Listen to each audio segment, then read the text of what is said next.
ബട്ടർഫ്ലൈസിലേക്ക് എല്ലാവർക്കും സ്വാഗതം.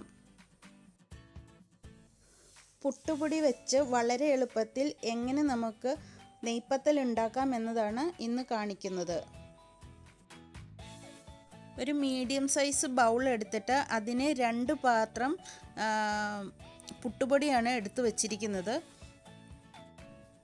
അളവിനെടുത്ത് വെച്ചിരിക്കുന്ന പാത്രത്തിലാണ് തേങ്ങ എടുത്തിരിക്കുന്നത് ഞാൻ.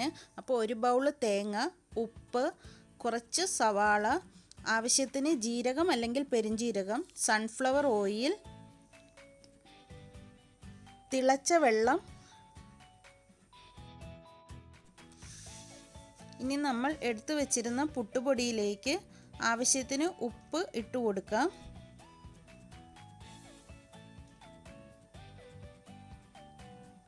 എന്നിട്ട് അതൊന്ന് നന്നായിട്ട് ഇളക്കി യോജിപ്പിച്ച് കൊടുക്കുന്നു. ഇത് യോജിപ്പിച്ച് കൊടുത്തതിന് ശേഷം ഇതിലേക്ക് പുട്ടുപൊടി അളന്നെടുത്ത അതേ പാത്രത്തിൽ ഒരു ബൗള് വെള്ളമാണ് നമ്മൾ ഒഴിച്ചു കൊടുത്തിരിക്കുന്നത്. തിളച്ച വെള്ളമായിരിക്കണം. അത് ഒഴിച്ചു കൊടുത്തതിന് ശേഷം പൊടി മുഴുവൻ നമ്മൾ കവർ ചെയ്ത് വച്ചിട്ട് നമുക്ക് മൂടി വയ്ക്കാം.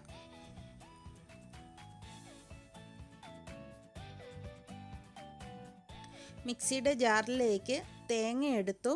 പിന്നെ ഒരു ചെറിയ സവാളയുടെ 1/4 ഭാഗം മാത്രമേ ഞാൻ എടുത്തിട്ടുള്ളൂ. പിന്നെ ആവശ്യത്തിന് ജീരകം, പെരിഞ്ജീരകം ആവശ്യമുള്ളവർക്ക് പെരിഞ്ജീരകം ഇടാം. ഞങ്ങൾക്ക് ജീരകമാണ് താല്പര്യമുള്ളത്, അതുകൊണ്ട് ജീരകം ഇട്ടിട്ടുണ്ട്. ഇവയെല്ലാം കൂടെ ചതച്ചെടുത്ത് കൊണ്ടുവരാം.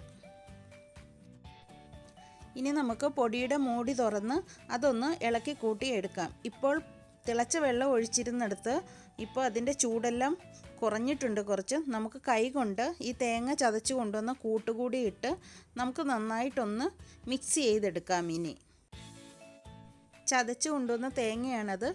അത് പൊടിയുമായി നന്നായി മിക്സ് ചെയ്യുകയല്ല, നന്നായി ഇളക്കി ഞെരടി യോജിപ്പിക്കുക. ചപ്പാത്തിക്ക് കുഴയ്ക്കുന്നത് പോലെ ഇത് എല്ലായിടത്തും, ഈ പൊടിയുടെ എല്ലായിടത്തും എത്തി നന്നായിട്ട് തേങ്ങയുടെ ആ ഒരു എണ്ണയും ഫ്ലേവർ, ജീരകത്തിൻ്റെ ഫ്ലേവർ എല്ലാം ഈ പൊടിയിലേക്ക് ചെല്ലത്തക്ക വിധത്തിലാണ് നമ്മൾ കുഴയ്ക്കുന്നത്. അങ്ങനെ കുഴച്ചെടുത്തിട്ട് അത് ഒരു ഉരുള ഉരുട്ടി നമുക്കതിൻ്റെ പാകം നോക്കാം. ഇതാണ് അതിൻ്റെ പാകം. നമുക്കിതിനി പരത്തി എടുക്കേണ്ടതാണ്. അപ്പോൾ വിട്ടു പോകരുത്. അപ്പോൾ ഇതാണ്, ലൂസായും പോകാൻ പാടില്ല. കുഴച്ച് വെച്ച മാവ് ഇതേപോലെ ഉരുളകളാക്കി ആവശ്യത്തിന് എത്ര വലിപ്പമാണോ വേണ്ടത് ആ വലിപ്പത്തിൽ ഉരുളകളാക്കി ആദ്യമേ എടുത്തു വയ്ക്കാം.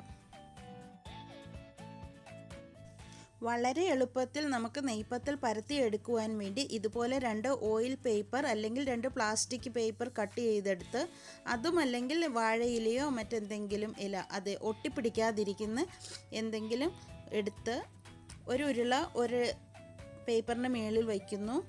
അതിനുശേഷം അടുത്ത പേപ്പർ അതിന് മുകളിൽ വച്ചിട്ട് ഒരു പ്ലേറ്റ്, അടി പരന്ന ഒരു പ്ലേറ്റ് എടുത്ത് അതിന് മുകളിൽ വെച്ച് നന്നായിട്ട് പ്രസ് ചെയ്ത് കൊടുക്കുന്നു. ഒത്തിരി പ്രഷർ കൊടുക്കേണ്ട കാര്യം വരുന്നില്ല, കാരണം അത് ഒത്തിരി കനം കുറഞ്ഞ് നമുക്ക് കിട്ടണ്ട, ഒരു ചെറിയ കനത്തിൽ നമുക്ക് കിട്ടണം. അങ്ങനെ പ്രസ് ചെയ്തെടുത്തതിന് ശേഷം അതിൻ്റെ സൈഡൊക്കെ ഷേപ്പ്ലെസ് ആയിട്ടോ അല്ലെങ്കിൽ ഇത്തിരി വിണ്ട് കീറിയോ ആണ് ഇരിക്കുന്നതെങ്കിൽ വിരൽ വെച്ച് ഇതേപോലെ ഒന്ന് തട്ടി ഉള്ളിലോട്ടാക്കി ഒന്ന് യോജിപ്പിച്ച് കൊടുക്കുക. അതൊക്കെ ഷേപ്പ് മാറാൻ പാടില്ല, ഒത്തിരി പ്രഷർ കൊടുക്കേണ്ട കാര്യമില്ല. ഈ സമയം നമ്മൾ എണ്ണച്ചട്ടി വെച്ചിട്ടുണ്ടായിരുന്നു, അതിപ്പോൾ തിളച്ചൊന്ന് നോക്കാം.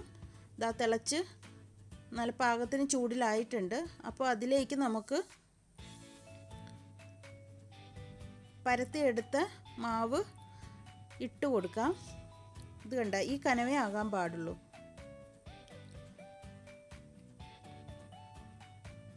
അങ്ങനെ പരത്തിയെടുത്ത മാവ്, ചട്ടിയിലെ എണ്ണ നന്നായി ചൂടായിട്ടുണ്ടായിരുന്നു. അപ്പോൾ അതിൽ കിടന്ന് പൊന്തി വരണം. അതുവരെ നമ്മൾ സ്പൂൺ കൊണ്ടോ ഒന്നും തൊടാൻ പാടില്ല. അതങ്ങനെ പൊന്തി വരുന്നത് വരെ നമുക്ക് വെയിറ്റ് ചെയ്യാം. പൊന്തി വന്നു, അത് നമ്മൾ തിരിച്ചിട്ടിട്ടുണ്ട്. ഇതാ കണ്ടില്ലേ, വീർത്ത് വന്നിട്ടുണ്ട്. അത് അധികം ബ്രൗൺ ആകേണ്ട കാര്യമില്ല. ഇതിപ്പോൾ ഇത്തിരി ആദ്യത്തേതായതുകൊണ്ട് എണ്ണച്ചട്ടി നന്നായി ചൂടായും കിടന്നതുകൊണ്ട് ഇത്രയും കളറിൽ ഇല്ലാണ്ട് വൈറ്റ് കളറിൽ തന്നെ വേണമെങ്കിലും നിങ്ങൾക്ക് എടുക്കാം. പക്ഷെ ഇത്തിരി മൊരിയുമ്പോഴാണ് അതിന് ടേസ്റ്റ് കൂടുതൽ കിട്ടുന്നത്. ആ സവാളയും തേങ്ങയും ഒക്കെ അതിൽ നന്നായി ഒന്ന് ഫ്രൈ ആയി വരുമല്ലോ. അപ്പോൾ ആ മൊരിഞ്ഞ് കിട്ടുമ്പോൾ അതിന് ഒരു ടേസ്റ്റാണ്. ഇനിയുള്ള ബാക്കിയുള്ള ഉരുളകൾ നമുക്ക് ഇതുപോലെ പരത്തിയെടുത്ത് എണ്ണയിലിട്ട് എടുക്കാം.